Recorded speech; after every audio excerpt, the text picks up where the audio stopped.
Meneer de kanselier, ek het die eer om aan u voor te stel Getreide Matilda Landman, met die versoek om aan haar die graad dokter in die filosofie honoris causa te verleen. Die Raad en die Senaat het op grond van die volgende oorwegings besluit om aan haar hierdie graad te verleen. As een van Suid-Afrika se bekendste en herkenbaarste joernaliste en openbare persoonlikhede word Ruda Landman, gebore Waal, wyd erken as doyen van uitsoekende journalistiek deur televisie. Sy het BA, 'n honeursgraad in Engels, en 'n onderwysdiploma aan die IS behaal, waar sy 'n kursus primaria en ook 'n studenteraadslid was. Haar vroeë journalistiek loopbaan by die Burger en SARI het gelei na die SAIK se Afrikaanse radiodiens, waar vroue byvoorbeeld nuusbulletins net in nuusspitstye kon lees. By die veteraan uitsaaier Vanus Rautenbach leer sy die waarde van warmte, integriteit en humor in radio-uitsaaiwerk. En gaandeweg het sy die grense wat vroue van meer verantwoordelike uitsaaiwerk weerhou het begin deurbreek. Ladies and gentlemen, South Africa's television service was in its early days when Ruda Landman became a presenter and interviewer for Netwerk, South Africa's first live actuality program. As a skilled journalist and television newsreader, she soon became well-known countrywide. Through her involvement with Carte Blanche, one of Mnet's flagship projects for 19 years until 2007, she became one of South Africa's best-known and most appreciated personalities. She played a pivotal role in exposing South Africans to a wide variety of events and personalities that spotlighted in an unparalleled way the complexities of our country and of our continent. In haar 2003 boek Weerskante van die Lens, in Engels vertaal as Off Camera, skryf sy aangrypend oor sommige van haar ervarings met mense van Suid-Afrika en die wêreld se magtigste, invloedrykste figure tot die heeltemal magtelose en mees kwesbaarstes ter wêreld. Sy is met die besoeke veral in Midde-Afrika aan gevaar en onveiligheid blootgestel. As onderhoudvoerder in ondersoekende journalistiek ken Landman kwaliek haar gelyke. Toekennings wat sy ontvang het sluit in die Star Tonight Award vir die beste aanbieder op televisie en 'n toekenning vir die bydrae wat Carte Blanche oor 15 jaar gelewer het. Sy was 'n IS raadslid en 'n trustee lid van die IS stigting, is 'n direkteur van Media 24, doen vryskut televisiewerk soos die onlangse TV-reeks Grensoorlog en bied 'n module in journalistiek by die IS aan. Vir meer as 'n dekade, 5 jaar as voorsitter, was sy 'n trustee lid van Project Literacy, 'n nie-regeringsorganisasie vir volwassene onderwys. Landman het ondersoekende journalistiek veral ook vroue se rol daarin na 'n ongekende hoë vlak getransformeer en is 'n buitengewone rolmodel vir alle Suid-Afrikaners. Sy versinnebeeld die potensiaal van die visuele media om die wêreld ten goeie te verander as dit verantwoordelik funksioneer.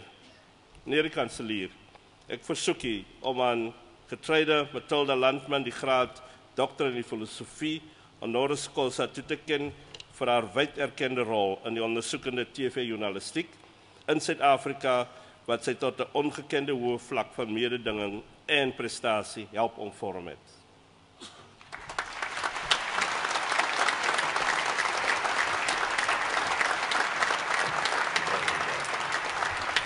Ek verleen aan u, Getreide Matilda Landman, die graad dokter in filosofie honoris causa.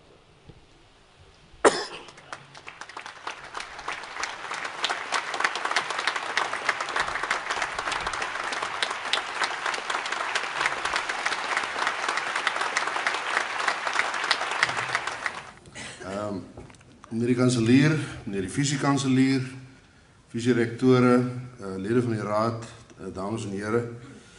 Dit is vir my 'n baie groot voorreg om by hierdie geleentheid iets te sê oor Ruda.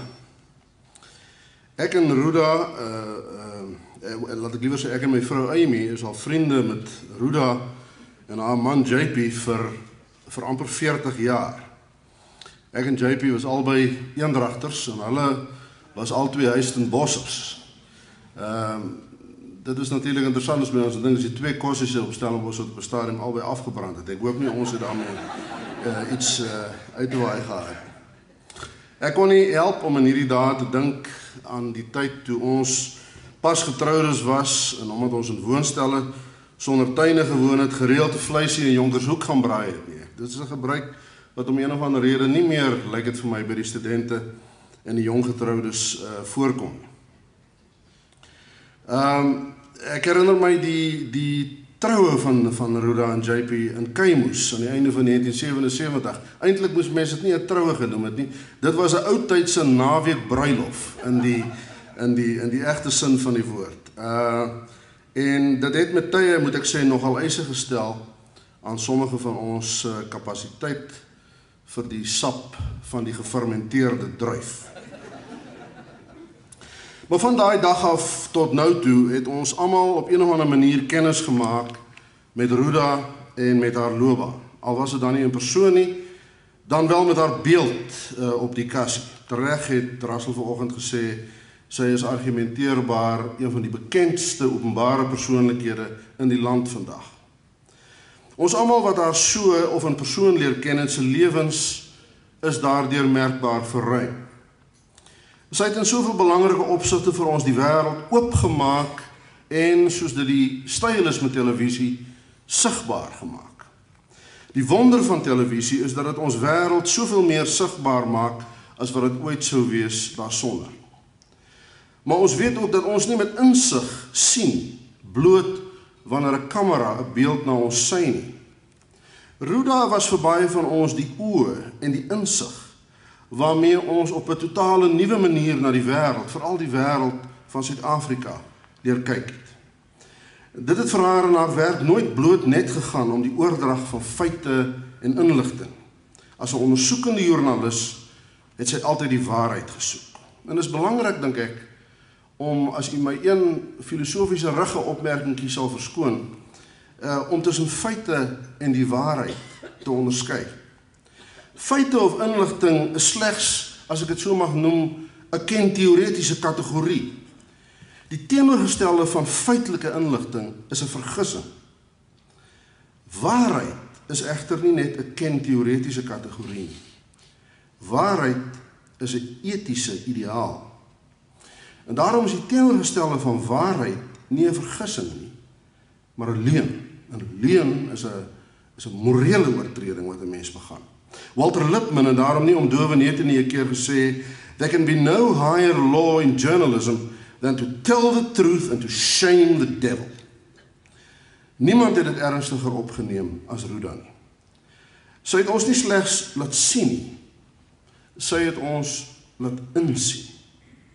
En die gevolg daarvan was dat die wêreld, veral ook die wêreld van Suid-Afrika, as gevolg van haar werk vir ons 'n ander plek geword het. Dit was Tom Stoppard wat by geleentheid geskryf het, "If your aim is to change the world, journalism is the most immediate short-term weapon that you have." Journalistiek, glo my as ek dit vir u sê, kan 'n baie destruktiewe bedryf wees. Maar as dit reg en verantwoordelik bedryf word, soos by Ruda, veral in die carte blanche jare, is dit 'n geweldige potente krag ten goeie. Die woord wat ek veral met Ruda as 'n joernalis assosieer is professionaliteit. In haar boek skryf sy, Russell het ook vanoggend aan die boek verwys, dat 'n ondersoekende TV-joernalis veral oor twee eienskappe moet beskik. In die eerste plek moet hy of sy al 'n huiswerk behoorlik doen voor 'n mens op kamera gaan, en in die tweede plek moet jy leer om behoorlik te luister. Ek dink nie enige iemand het dit beter geïllustreer as Ruda self nie. Maar terwyl sy altyd baie ernstig was oor wat sy doen, het sy dit nie al te ernstig gedoen. Dit het ek altyd verskriklik baie van gehou. In 'n onderhoud met Nadine Versaghi skryf sy by geleentheid, of sê Ruda, die een belangrike ding wat ek oor die jare geleer het, is die verskil tussen om jou werk ernstig op te neem en om jouself ernstig op te neem. Die eerste een is onontbeerlik. Die tweede een is katastrofies. So ken ons haar. In haar en in JP se geselskap is 'n mens altyd op jou gemak, word daar altyd, glo vir my, baie en hartlik gelag, is 'n mens nooit ver van die besef af, dat die lewe tog eintlik 'n lied is, en dat ons dit moet geniet, soveel soos wat ons kan. Dames en here, Ruda Landman is vir ons almal die versinnebeelding van wellewendheid, hartlikheid, integriteit, professionaliteit en vriendskap. Sy is vir ons almal 'n rolmodel wat, soos die Bybel sê, te midde van hierdie krom en verdraaide geslag, ons steeds laat bly glo dat mense in iets inherents goeds in hulle het. Stellenbosch Universiteit is daarom buitengewoon geëerd om sy lang verbintenis met haar op hierdie wyse en deur hierdie graad nog hegter te maak. Ek vra daarom almal om saam met my haar heil te drink. Op Ruda. Ek het my vroegste opleiding in 'n lewendige radio-ateljee gehad. Ek is totaal bevrees om te begin ad-lib, want die oorlosie is ongenaakbaar en 'n mens moes op sekondes werk op daai stadium, so ek het 'n teks. Hou maar daarby. Goeiemiddag aan almal. Ek gaan nie probeer om die protokol te doen nie. Ek is so bly julle is almal hier en ek waardeer dit verskriklik. 'n Bekroning soos hierdie is anders as enigiets anders. Mens leef jou lewe en jy doen jou werk en dan op 'n dag kom iemand vir wie jy baie respek het en hy sê, ons het gesien wat jy gedoen het en ons dink dis goed. Ons wil jou daarvoor beloon. Dis vir my, in die terapeutiese wêreld sê hulle, wat vir 'n mens die belangrikste ding is om te weet dat jy gesien word. That you are seen, that you are felt. En dis hoe ek vandag voel. Dat wat ek gedoen het, wat ek probeer wees het, eintlik dis nie 'n bewuste ding, maar wat jy probeer wees het, is gesien. En dit is nogal 'n ongelooflike ervaring. Ek waardeer dit absoluut uit my hart uit. Maar soos Paul vir julle sal sê, toe hy die eerste keer gebel het, ek voel sê, goeie aarde Paul, maar ek is toch sekerlik nie 'n kandidaat nie, dit was totaal uit die veld geslaan. Dink GT deel dit met my. In the first place, because you don't make television on your own. It's impossible. So there's this whole wave of people who kept me up there, made me look good, helped me with the research, etc. It was a team effort. But still, once I got over the shock and I really accepted it, it was deeply humbling, but as I say, appreciated from the depth of my heart. Also because, I always have at the back of my head a comment by Groucho Marx, who said, I find television very educational. As soon as someone switches on a set, I go into the next room and read a book. So, nou ja, dis eintlik vir my amper 'n oormaat van seëninge om so erkenning te kry, want my werk het reeds vir my soveel gegee. Dit het my totaal verander. Soos julle nou gehoor het, ek kom van Keimos af. Agtergrond Afrikaans, NG, Nasionale Party, my pa voorsitter van die Kerkraad en die Broederbond, hoewel ek dit natuurlik nie destyds geweet het nie, maar net die tee aangedra en het so voor die toedeur neergesit. En dan het jy weer verdwyn. In die 60's, né? Ons vergeet. Ons vergeet hoe verskriklik het hierdie land, of hoe dramaties het hierdie land verander, sedert ons kinders was. Want dit was my boksie, daai Afrikaanse NG Nasionale Party boksie. Toe begin werk ek by die Burger, en ek gaan sit by 'n swart vrou in haar plakkershuis in wat toe Kruispad was. En ek besef met die mees ongelooflike skok, sy is net my ma. Sy het dieselfde waardes, sy wil haar huis skoon hou en haar kinders mooi netjies grootmaak en so, en sy het dieselfde hoop vir hulle, dieselfde drome vir hulle. Sy is net my ma. Daar gaan 'n nog boksie in my kop. Ek praat met Dirk Coetzee in Londen, en ek moet aanvaar in my guts, dat ons mense is nie altyd, soos ek gedink het, opreg, eerbaar. Vul maar in. Nog 'n boksie in sy duiwel. Aan die ander kant ontmoet ek vir Biskop Tutu. Die ongelooflike voorreg gehad om toe hy net aangestel is in Kaapstad, when he became the first black archdeacon of the Anglican Church, sat down with him and his people said to us, half an hour. Of course, with him, it ran into an hour and a half, and it was the most amazing hour and a half. One of the most amazing times in my life. You meet people like that. I spent 10 minutes on a London street accosting President Mandela in the middle of his visit to the Queen. They wouldn't give us an interview time because we were doing a soft story, just a summer behind the scenes. So the producer harassed the head of his security team until he phoned her at about 10 one night and he said, he will be walking there and there tomorrow morning at 7. I did not tell you this, goodbye. So the next morning we lay in wait and there I was, and he was just the most gracious, the most charming, the most sexy guy you've ever met. Another box. After the person at the huge black ex-basketball player at the American consulate once, when I applied for a visa, and he said, any distinguishing marks, and this was in 1980. I had never met a black person with whom I was on an equal footing. It was simply a fact of my life up to then. Here was this beautiful man on the opposite side of the table, and I said, yes, I have a birthmark on my left thigh. And he leaned back in his chair and he said, can I see it? I nearly fell off my chair. It's, yeah. So dis seker die grootste les wat my werk my geleer het. Jy kan niemand in 'n boks sit en hom volgens die boks oordeel nie. Jy kan slegs 'n mens oordeel op wat hy doen, wat hy of sy is in sy elke dag se lewe.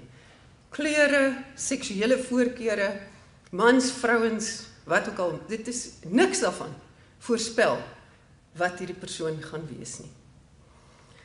Die ander ding natuurlik van 30 jaar, hierdie 30 jaar in hierdie land as joernalis, is die voorreg om geskiedenis te sien gebeur.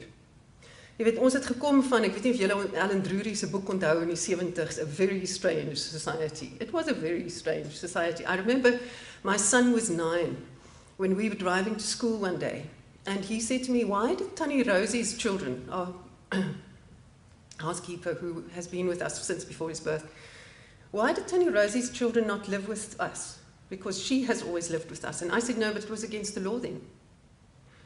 And this child, looking at me with complete kind of, what? It was a very strange society where it was against the law for people to have their children with them under certain conditions. So we came from there through a time of Caspers in the townships, remember, 92, 93, to the emotion of the 94 elections, wette wat verander, woonbuurte en skole wat oopmaak, nuwe radio en televisiekanale. Onthou toe ek begin uitsaai het in 1981, was daar net die SAIK. En die SAIK het in helfte in Afrikaans en Engels uitgesaai, ek bedoel televisie. Daar was 'n klompie swart radiostasies. But black South Africa was not seen by television or on television. And all of that changed with extra licenses and just the opening up that has happened since 81 is absolutely astonishing. So ek sal nou maar nie oor die moontlike wet praat nie. Ek dink dit is 'n klein stapie terug. Maar ons moenie sê dis die dood van demokrasie nie, dis twak. Ons het 'n verskriklike ver end gekom. Nou, dit was 'n buitengewone paar dekades en nou word ons al hoe meer 'n gewone land. Toe president Mbeki die eerste keer die eerste parlementssitting waar hy nou president was, toe het ons regstreeks daarvandaan uitgesaai. Dit was seker met die bekendstelling van die grondwet. So dis seker hoekom ons daar was, ek het vergeet. Ek kyk altyd na my man om vir my die feitelike basis te verseker. En die prosesie kom so aangestap en ek kyk nou na president Mbeki en ek sê vir die kommentator wat saam met my was, af van kamera af, hoe kan hy ooit Mandela se skoene vol staan? En die persoon sê vir my, moet hom nie met Mandela vergelyk nie. Niemand kan met Mandela vergelyk word nie. Vergelyk hom met John Major. Want John Major was natuurlijk toe die Britse premier. Ons is 'n gewone land. En ons het dieselfde probleme as soveel ander lande. Ek meen, vergelyk president Zuma met Silvio Berlusconi, byvoorbeeld. Maar die wonder van in Suid-Afrika woon, is dat ons lewe hier 'n verskil maak. As ek nou in Kanada of in Australië gewoon, en dan kon ek onder 'n boom sit vir my hele lewe en dit gaan geen verskil maak aan enigiets of enigiemand nie. Hier is ons nog daagliks besig om te veg oor die soort samelewing wat ons wil hê. En daarom maak elke een van ons se stemme, elke dag, maak 'n verskil. En om dieselfde rede het hierdie universiteit, dink ek, 'n geweldige rol om te speel. Nog 'n college, nog 'n universiteit in die westerse wêreld, gaan nie veel verskil maak nie. Hierso maak elke goed opgeleide, afgeronde, gebalanseerde student wat julle die wêreld instuur, maak 'n verskil aan ons almal se land en ons almal se toekoms. En met die hoopprojek veral, Russell, doen julle maak seker dat julle vir die hele land en selfs wyer as dit dink en werk. So, ek dink julle is fantasties. My gaste vandag, Willie en Annemarie. Prof Willie was ons almal se mentor toe ons op universiteit was. En hy en JP was saam in die bende natuurlik. Die ruiterwag was toe nog baie bedrywig en ek en Annemarie het met hulle geveg daaroor. Maar julle het ons groot gemaak. En ek is so bly om julle vandag hier te hê. Dis regtig, ek meen, dis in julle huis wat soveel van daai gesprekke waarna Anton verwys het in die Easthuizen se huis plaasgevind. En ons het geargumenteer en ons het oor etiese goeters gedink. En dis waar 'n mens geleer het en waar ons grondslag gelê is. En saam met my daar was dan Anton en Amy. Ek onthou die begin daar van ES gesprek in 1976. Hoekom het ek het ES gesprek begin toe ek op die SR was? Hoekom? Omdat ek aan die een kant met JP uitgegaan het en aan die ander kant met baie goeie vriende met Edwin Cameron was. En hulle was so ver uit mekaar uit dat hulle mekaar nooit kon sien van die pole af nie. Toe ek besluit maar ek gaan hulle in 'n kamer sit dat hulle met mekaar moet praat. En daar het 'n gesprek gekom. Dit is wat Stellenbosch vir my gegee het. Dis waar daai wortels, daai grondslag gelê is. So baie dankie vir hierdie toekenning, vir die bevestiging dat my werk van die afgelope 30 jaar gesien is, van waarde bevind is deur mense wat ek ken en vir wie ek soveel respek het. Ek wens die universiteit en al sy mense uit my hart uit net die beste toe. Baie dankie.